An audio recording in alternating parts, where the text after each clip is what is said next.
নমস্কার বন্ধুরা, তৃষ্ণা রান্নাঘরে আপনাদের সকলকে স্বাগত জানাই।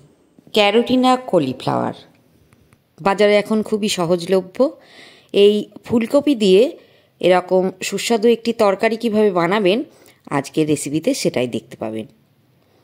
একটা সিক্রেট জিনিস আমি এই রেসিপিটায় ব্যবহার করব, যে কারণে এই সবজিটা অনেক বেশি সুস্বাদু হয়ে উঠবে। দেখে নিন আজকের রেসিপি। ফুলকপির ফুলগুলো কেটে নিয়েছি, আর 10-12 পিস বড় বড় আর ডুমো করে আলু কেটে নিয়েছি।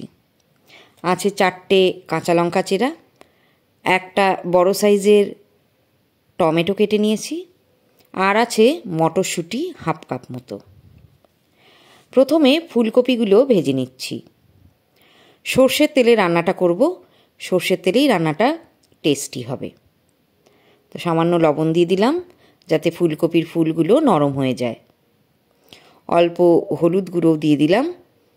এবারে আঁচ কমিয়ে দিয়ে ঢাকনা বন্ধ করে দিন। 3 মিনিট পর ঢাকনা খুললাম। এবারে নেড়ে দিন ভালো করে।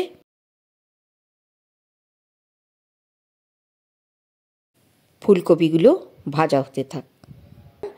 ঢেকে দেওয়ার কারণে ফুলকপিগুলো বেশ নরম হয়ে গেছে, আর ভাজা ফুলকপির সুন্দর একটা সুগন্ধও পাওয়া যাচ্ছে। আর বেশি ভাজতে হবে না। এবারে ফুলকপিগুলো নামিয়ে ফেলুন। আমি আরও একটু সর্ষের তেল কড়াইতে দিয়েছি। তেল গরম হলে একটা তেজপাতা আর একটা গোটা শুকনো লঙ্কা দিলাম। 1 চামচ গোটা জিরেও দিয়ে দিলাম। জিরেটা সামান্য ফাটতে শুরু করেছে। এখন কেটে রাখা আলুগুলো দিয়ে দিচ্ছি। আঁচ এই সময় থাকবে মিডিয়াম। চেরা কাঁচা লঙ্কাগুলো দিয়ে দিলাম। এখন একটু নেড়ে দিচ্ছি। স্বাদ মতো লবণ আর পরিমাণ মতো হলুদ গুঁড়ো দিয়ে দিলাম, আর সেই সঙ্গে হাফ চামচ লাল লঙ্কা গুঁড়ো দিয়ে দিচ্ছি। 1 চামচ দিচ্ছি আদা বাটা, আর টমেটোর টুকরোগুলো দিয়ে দিলাম। এবারে আরও একবার নেড়ে দিতে হবে। ঢাকনা বন্ধ করে রান্না হোক আরও 5 মিনিট। ফিরে আসার পর মটরশুঁটিগুলো দিয়ে দিলাম। 1 চামচ জিরে গুঁড়ো, 1 চামচ ধনে গুঁড়ো দিয়ে সামান্য একটু জল দিয়ে দিতে হবে। একটু নাড়াচাড়া করে ঢাকনা বন্ধ করে দিন। 5-6 মিনিট ঢাকনা বন্ধ করে রান্না হোক। এবারে এই হচ্ছে আমার সিক্রেট মশলা। 2 টেবিল চামচ চিনে বাদাম ভেজে নিয়ে খোসা ছাড়িয়ে নিয়েছি। এখন গুঁড়ো করে নেব। দেখুন মিহি করে গুঁড়ো হয়ে গেছে। তো 6 মিনিট পর ফিরে এলাম। এবারে সেই বাদাম গুঁড়ো আমি দিয়ে দিচ্ছি, আর 2 টেবিল চামচ দিচ্ছি মিষ্টি দই। যদি টক দই ব্যবহার করেন তাহলে সামান্য চিনি দিয়ে একটু ফেটিয়ে নেবেন। আবারও একবার নেড়ে দিতে হবে। এবারে ভাজা ফুলকপির টুকরোগুলো দিয়ে দিলাম। আরও একবার নেড়ে দিচ্ছি।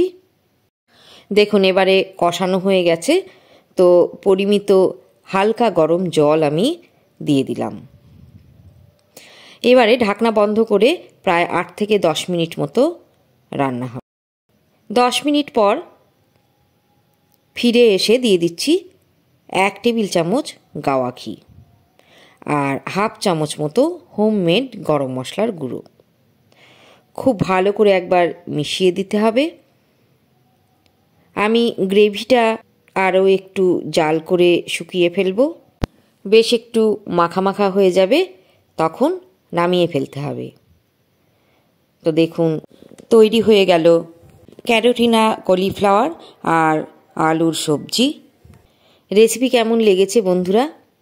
নতুন কিছু খেতে আমরা সবাই খুব ভালোবাসি। তো এই ধরনের ক্যারোটিনা কলিফ্লাওয়ার দিয়ে এটাই আমার প্রথম রান্না। খেতে কিন্তু ভালোই হয়েছিল। তো বাজারে যেহেতু এখন অ্যাভেলেবেল, তো আপনারাও কিনে চেখে দেখতে পারেন কেমন লাগে। আমি তো বলবো ভালোই লাগে। তো আপনারা একদিন রান্না করে দেখুন। আশা করি সকলেরই ভালো লাগবে। রেসিপি ভালো লাগলে জানাতে ভুলবেন না। যদি ইউটিউবে দেখেন তাহলে বলবো সাবস্ক্রাইব করে আমার পাশে থাকতে, আর ফেসবুক চ্যানেলে দেখলে প্লিজ ফলো করে আমার পাশে থাকুন। পুরো ভিডিওটা দেখার জন্য অনেক ধন্যবাদ। আমি আবার আসবো নতুন কোনো ভিডিও নিয়ে। আজকের মতো এখানেই বিদায় নিচ্ছি।